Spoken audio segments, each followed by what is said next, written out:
শুরুতে আমাদেরকে ভবিষ্যতে পৃথিবী দেখানো হয়, যখন পৃথিবী পুরোপুরি ধ্বংস হয়ে গেছে এবং কি বড় বড় শহরগুলো একের পর এক খালি পড়ে আছে, কোনো ধরনের মানুষ নেই। পুরো পৃথিবীতে শুধুমাত্র একটাই জায়গা আছে যেখানে মানুষরা এখন পর্যন্ত বসবাস করে, আর বাকি জায়গাগুলোতে মানুষরা বসবাস করতে পারে না, কারণ বর্তমানে সেই জায়গাটিতে এক ধরনের ক্রিয়েচার বসবাস করে যারা কিনা সময়ের সাথে সাথে মিউটেট হয়ে গেছে, যার কারণে মানুষরা শুধুমাত্র তাদের এলাকা ছাড়া বাইরের পৃথিবীতে যেতে পারে না। কেউ যদি একবার বাইরের পৃথিবীতে যায় তাহলে সে আর কোনোদিনও বেঁচে ফিরে না। তো এখন বর্তমানে মানুষরা যেই জায়গাটিতে বসবাস করে সেই শহরটিকে কন্ট্রোল করে কিং ওভারলর্ড আর চার্লস লোকেরা। কেউ তাদের নিয়ম কারণ ভাঙতে পারে না, কেউ যদি তাদের নিয়মের বাইরে যায় তাহলে তাকে মেরে ফেলা হয়। তেমনই একদিন চার্লস লোকেরা অ্যালেক্স নামের একটি মেয়েকে ধরে নিয়ে আসে তাকে মারার জন্য, কারণ এই মেয়েটির কাছে মানুষদের হিপনোটাইজ করার অ্যাবিলিটি ছিল, যার কারণে চার্লস লোকেরা তাকে মারতে চায়। এরপর চার্লসের লিডার আর্লি এসে তাকে সেখানে ঝুলিয়ে দেয়। তখন অ্যালিস তার অ্যাবিলিটি ইউজ করে সেখানে থাকা একজন ঘাটকে ভীষণ দেখায় যে অ্যালিসের জায়গায় সে নিজে ঝুলে আছে। তখন সে প্রাণ বাঁচানোর জন্য রশি কেটে দিলে তখন সে বুঝতে পারে আরে সে তো অ্যালেক্সের রশি কেটে দিয়ে তাকে মুক্ত করে দিছে। তখন চার্লসের লিডার আর্লি এসে তাকে সেখানে মেরে ফেলে, কারণ সে তো অ্যালিসকে মুক্ত করে দিছিল। লিডার সবাইকে জানায় যেভাবে হোক অ্যালিসকে খুঁজে বের করে তাকে মেরে ফেলতে, কিন্তু তারা তো অ্যালিসকে খুঁজেই পায় না। উল্টা অ্যালিস তাদেরকে খুঁজে খুঁজে একের পর এক মেরে ফেলতে থাকে। অ্যালিস লিডারকে সেই রশিতে ঝুলিয়ে দেয় যে রশিতে তাকে ঝুলানো হয়েছিল। এর পরের সিনে আমরা অন্য একটি মেন ক্যারেক্টার বয়েসকে দেখতে পাই। সে একটি কাজের জন্য শহরের দিকে যাচ্ছিল, কিন্তু যাওয়ার পথে কিছু ডাকাত এসে তাকে ঘিরে ফেলে আর বয়েসকে বলে তার কাছে থাকা সবকিছু তাদেরকে দিয়ে দেওয়ার জন্য। তখন বয়েস তাদেরকে শান্ত গলায় বলে সেখান থেকে চলে যাওয়ার জন্য। ডাকাতরা সেখান থেকে যেতে না চাইলে এবার বয়েস তার আসল খেলা শুরু করে। কিছুক্ষণের মধ্যে বয়েস সেখানে থাকা সকল ডাকাতদেরকে মেরে ফেলে। অন্যদিকে অ্যালিসকে দেখা যায় সে একটি মহিলার কাছে গিয়ে সাহায্য চায়, কিন্তু মজার বিষয় হলো মহিলাটা আগে থেকেই অন্ধ ছিল। এবার সেই অন্ধ মহিলা বলা শুরু করে কেন চার্লসের লোকেরা তাকে দেখে তো ভয় পায়। আসলে চার্লসের লোকেরা অ্যালিসের কাছে থাকা সেই অ্যাবিলিটিকে ভয় পায়, কারণ তার জন্য তাদের রাজত্ব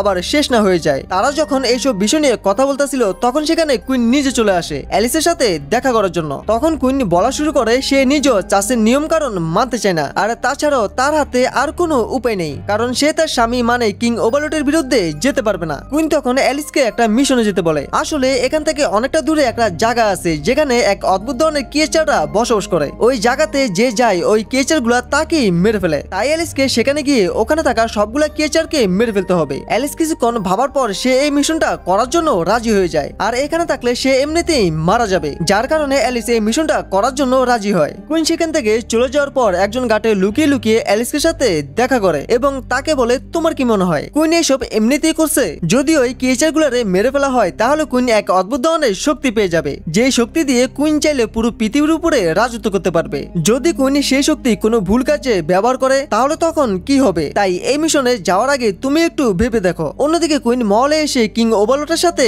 দেখা করে। আসলে কুইন চাই ওভারলর্ডকে মেরে ফেলে পুরো রাজত্ব তার কবজায় নিতে। এইদিকে অ্যালিস একটি বারে এসে বয়েসের সাথে দেখা করে এবং সেই মিশন সম্পর্কে তাকে সবকিছু খুলে বলে যে কিভাবে তাকে ওই ক্রিয়েচারগুলোরে মারতে হবে। আর এই মিশনটা এতটাই ভয়ানক যে সে কোনোভাবে এই মিশনটা একা করতে পারবে না। তাই সে বয়েসের কাছে সাহায্য চায় এবং তাকে একটা অনেক দামি ঘড়ি অফার করে, কিন্তু বয়েস তাকে সতর্ক করে আর বলে বাইরে পৃথিবী কিন্তু তোমার চিন্তা ভাবনা থেকে আরো অনেক বেশি ভয়ানক। এমন কি গ্যারান্টি আছে যে আমি তোমাকে বাঁচাতে পারবো? কিন্তু অ্যালিস তাকে জানায় তোমার যদি সেখানে বিপদ মনে হয় তাহলে তুমি সেখান থেকে নিজের জীবন বাঁচিয়ে চলে এসো। তারা যখন এইসব বিষয় নিয়ে কথা বলতেছিল তখন চার্লসের গার্ডরা আবারও অ্যালিসকে ধরার জন্য সেখানে চলে আসে। বয়েস আর অ্যালিস কোনোভাবে সেখান থেকে পালিয়ে যায়। অন্যদিকে চার্লসের লিডার সবাইকে বলে যেভাবে হোক বয়েস আর অ্যালিসকে খুঁজে বের করে তাদেরকে মেরে ফেলতে। লিডারের অর্ডার পেয়ে গার্ডরা সেই অন্ধ মহিলাকে ধরে নিয়ে আসে। গার্ডরা মহিলাকে জিজ্ঞাসা করে যে অ্যালিস এখন কোথায় আছে। প্রথমে সেই মহিলা কিছু বলতে না চাইলে এবার গার্ডরা তার উপরে টর্চার শুরু করে। তখন মহিলা তাদেরকে সবকিছু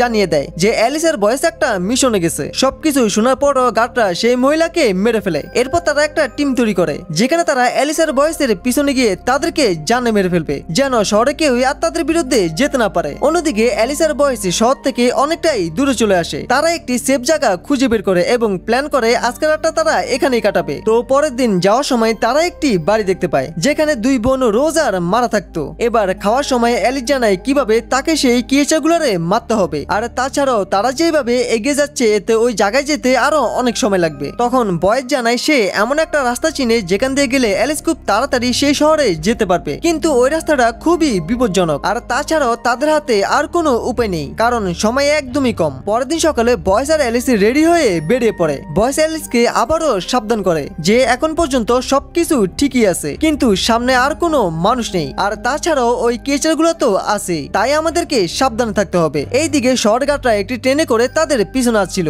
যেন তাদেরকে খুঁজে বের করে মারতে পারে। আর এই খবর যখন কুইন জানতে পারে সে প্রচন্ড রেগে যায়। তখন চাস্তের লিডার কুইনকে জানায় এটাই তো ভালো হবে আমাদের জন্য যে অ্যালিস আর বয়েস মারা যাক, আর এর কারণে শহরের মানুষরা আমাদের বিরুদ্ধে যেতে পারবে না। তবে কুইন তো বলতেও পারে না যে সে নিজেই অ্যালিস আর বয়েসকে সেই মিশনে পাঠিয়েছে, কিন্তু এখানে লিডারের প্ল্যান হলো আলাদা। সে অ্যালিস আর বয়েসকে মেরে ফেলে পুরো পৃথিবীর উপরে রাজত্ব করতে চায়। এইদিকে ভয়েস আর অ্যালিসের ধ্বংস হওয়া একটি শহর চলে আসে। এখন শহরটিকে পার করতে হলে তাদেরকে ক্যাবেলাইনে লাগানো একটি বাস দিয়ে শহরটিকে পার করতে হবে, কারণ শহরের ভিতরে বিশাল বড় একটা ফাটল ধরেছে, যেটাকে ওই ক্যাবেলাইনের বাস ছাড়া কোনোভাবেই পার করা যাবে না।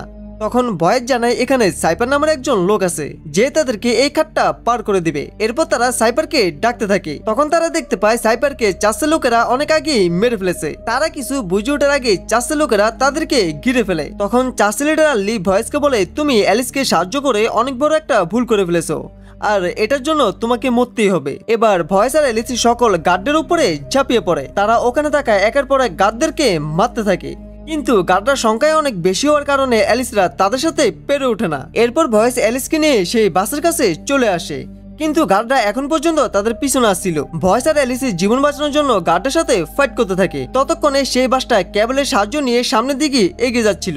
এটা দেখে লিডার আল্লি বলে ক্যাবেলগুলো কেটে দেওয়ার জন্য, যার কারণে বাসটা সোজা নিচে গিয়ে পড়ে আর ভয়েস আর অ্যালিস মারা যায়। গার্ডরা তখন একের পর এক ক্যাবেলগুলো কেটে দেয়, যার কারণে বাসটা সোজা নিচের দিকে পড়তে থাকে, কিন্তু বাসটা একদম নিচে পড়ে না, সেটা একটা গুহার সামনে গিয়ে থেমে যায়। ভয়েস আর অ্যালিস তখন সেই গুহার ভিতরে ঢুকতে যায়, কিন্তু সেই সময় লিডার আল্লি ভয়েসকে লক্ষ্য করে গুলি করে, আর গুলিটা সোজা ভয়েসের হাতে গিয়ে লাগে। কিন্তু অ্যালিস এসে ভয়েসকে সেই গুহার মধ্যে নিয়ে যায়। তখন অ্যালিস ভয়েসের হাত থেকে সেই গুলিটা বার করে এবং তাকে ট্রিটমেন্ট করে। অন্যদিকে কুইন জানতে পারে সে তো প্রেগনেন্ট, কিন্তু এই বাচ্চার বাবা তো তার স্বামী কিং না, এই বাচ্চার বাবা হলো ভয়েস নিজেই। আর এই বিষয়টা কিং জানার আগেই কুইন প্ল্যান করে সে কিংকে মেরে ফেলবে। অন্যদিকে ভয়েস আর অ্যালিস একটি শহরে চলে আসে, কিন্তু এই জায়গাটা খুবই ভয়ানক। তারপরও তাদেরকে তাড়াতাড়ি যেতে হলে এই শহরের মধ্যে দিয়েই যেতে হবে। রাত হয়ে গেলে তারা একটি শ্যাডো রুমে গিয়ে আশ্রয় নেয়। তারা প্ল্যান করে আজকের রাতটা তারা এখানেই কাটাবে, কিন্তু কিছুক্ষণ পরে তারা ভয়ানক সব শব্দ শুনতে পায়। তারা বুঝতে পারে ওই ক্রিয়েচারগুলো তাদের আশেপাশেই কোথাও আছে। বয়েস তখন তাদের চারপাশে আগুন জ্বালিয়ে দেয়, যাতে করে ওই ক্রিয়েচারগুলো তাদের উপরে অ্যাটাক না করতে পারে। তো ওই ক্রিয়েচারগুলো আগুনের উপর দিয়ে এসেই তাদের উপরে হামলা করে দেয়। ভয়েস আর অ্যালিস ক্রিয়েচারদের উপরে গুলি করে তাদেরকে মারার চেষ্টা করে, কিন্তু ক্রিয়েচাররা সংখ্যায় অনেক বেশি হওয়ার কারণে ভয়েস আর অ্যালিস তাদের সাথে পেরে ওঠে না। এইদিকে অ্যালিক্সও প্রাণপণে ক্রিয়েচারদের সাথে লড়াই করে যাচ্ছিল, কিন্তু একটা সময় একটা ক্রিয়েচার এসে অ্যালিসকে ধরে ফেলে। সে যখন অ্যালিসকে মারতেই যাবে তখন অ্যালিস তার অ্যাবিলিটি ইউজ করে সে ওই ক্রিয়েচারকে হিপনোটাইজ করে ফেলে এবং সেখানে থাকা সকল ক্রিয়েচারকে আগুনে পুড়িয়ে মারতে থাকে। কিছুক্ষণের মধ্যে সকল ক্রিয়েচার মারা যায়। অন্যদিকে মহলে কিং মারা যাওয়ার পর ঘোষণা করা হয় যে কুইনের পেটে থাকা সেই বাচ্চাই হবে পরবর্তী কিং। কিন্তু এই কথা শুনে চার্চের লিডার একটু খুশি হয় না। সে সবাইকে জানিয়ে দেয় যে যেভাবে হোক আমাদেরকে ভয়েস আর অ্যালিসকে মারতেই হবে, এরপর আমরা সবকিছু কবজা করে নিব। অন্যদিকে ভয়েস আর অ্যালিস সেই শহর থেকে অনেক দূরে চলে আসে, কিন্তু তারা খুব ভালো করে জানতো যে একদিন একদিন চাষের লোকেরা তাদেরকে ধরেই ফেলবে। তাই তারা একটা প্ল্যান করে, কিন্তু কি প্ল্যান করে সেটা আমাদেরকে বলা হয় না। এরপর অ্যালেক্স সেই বাসের সামনে গিয়ে দাঁড়িয়ে পড়ে। অ্যালিসকে যখন গার্ডরা দেখতে পায় তখন গার্ডরা অ্যালিসকে ধাওয়া করতে থাকে, কিন্তু গার্ডরা তো জানতো না এটা অ্যালেক্স আর বয়েসের আগে থেকে একটা প্ল্যান করা ছিল। অ্যালিস সেই ট্রেনটাকে একটা খাদের কাছে নিয়ে আসে। অ্যালিস সেই খাদের মধ্যে ঝাঁপিয়ে পড়ে, কিন্তু ভয়েস তাকে ধরে ফেলে। এইদিকে সেই ট্রেনটা সোজা খাদের মধ্যে গিয়ে পড়ে, যার কারণে সকল গার্ডরা মারা যায়। এই খবর যখন চার্চের লিডার জানতে পারে সে প্রচন্ড রেগে যায়। তখন তার কাছে কুইনকে মারা ছাড়া আর অন্য কোনো উপায় ছিল না, কিন্তু তাদের একজন লোক যার নাম জেমস সেই তাদের সাথে বেইমানি করে বসে। আসলে কুইন জেমসকে অনেক আগে টাকা দিয়ে কিনে রেখেছিল। এরপর জেমস সেখানে থাকা সকল চাষদের লোকদেরকে মেরে ফেলে। এখন পুরো শহরে শুধুমাত্র কুইন বেঁচে আছে। এইদিকে ভয়েস আর অ্যালিস ফাইনালি সেই শহরে চলে আসে, যেটা আগে একটা নদী ছিল, কিন্তু সময়ের সাথে সাথে নদীর পানি একদম শুকিয়ে যাওয়ার কারণে এরপর ওই ক্রিয়েচারগুলো এসে পুরো জায়গাটার উপরে কবজা করে নিছে। এবার রাত হয়ে গেলে অ্যালেক্স বেরিয়ে পড়ে সেই কেচাগুলোরে মারার জন্য, কিন্তু ভয়েস তাকে এটা করতে না করে, কারণ ওই কেচাগুলো কোন দিক দিয়ে এসে তাদের উপরে হামলা করবে সেটা কেউ জানে না। কিন্তু আকাশে যখন চাঁদ উঠে তখন দেখা যায় ভয়েস নিজেই সেই কেচারে পরিণত হয়ে যাচ্ছে। আর এখানেই আসে এই মুভির আসল টুইস্ট। আসলে ওই কেচারদের লিডার হলো ভয়েস নিজেই, তবে অ্যালেক্স সবকিছু আগে থেকেই জানতো, তাই সে ভয়েসকে তার সাথে করে নিয়ে এসেছে যাতে করে সে ভয়েসকে মারতে পারে। এবার অ্যালেক্স ভয়েসের উপরে ঝাঁপিয়ে পড়ে, কিন্তু ভয়েসও কোনো দিক দিয়ে কম ছিল না। সে অ্যালিসকে পাল্টা জবাব দিতে থাকে, কিন্তু একটা সময় অ্যালিস তার অ্যাবিলিটি ইউজ করে ভয়েসকে অজ্ঞান করে ফেলে। কিছুক্ষণ পর ভয়েসের যখন জ্ঞান ফিরে সে প্রচন্ড আহত ছিল। তখন অ্যালেক্স ভয়েসকে জানায়, তোমার শরীরে যখন গুলি লেগেছিল তখন সেই গুলি বার করার সময় আমি তোমার বডিতে একটা সিলভারের প্লেট ঢুকিয়ে দিই, যার কারণে তুমি আমাকে হারাতে পারোনি। এরপর অ্যালিস ভয়েসকে মেরে ফেলে এবং তার কাছ থেকে ওই জিনিসটা নিয়ে নেয়, যেটা দিয়ে কুইন পুরো পৃথিবীর উপরে রাজত্ব করতে পারবে। এরপর অ্যালেক্স শহরে ফিরে আসে আর কুইনকে সেই জিনিসটা দিয়ে দেয়। এইদিকে শহরের লোকেরা বিদ্রোহ শুরু করে, তারা পুরো শহরের ভিতরে আগুন লাগিয়ে দেয়। আর এই দিকে দেখা যায় ভয়েস এখনো মারা যায়নি, তারা দুজনে আবারও এক হয়ে গেছে, কারণ তারা একে অপরকে ভালোবেসে ফেলেছিল। তারা এবার বেরিয়ে পড়েছে নতুন একটি জীবন করার জন্য। আর এরই সাথে আজকের এই মুভিটা শেষ হয়ে যায়। জানি না মুভিটা কেমন হয়েছে, আর এক্সপ্লেনটা যদি ভালো হয়ে থাকে তাহলে অবশ্যই প্লিজ ভিডিওতে একটা লাইক করে চ্যানেলটিকে সাবস্ক্রাইব করে দিও।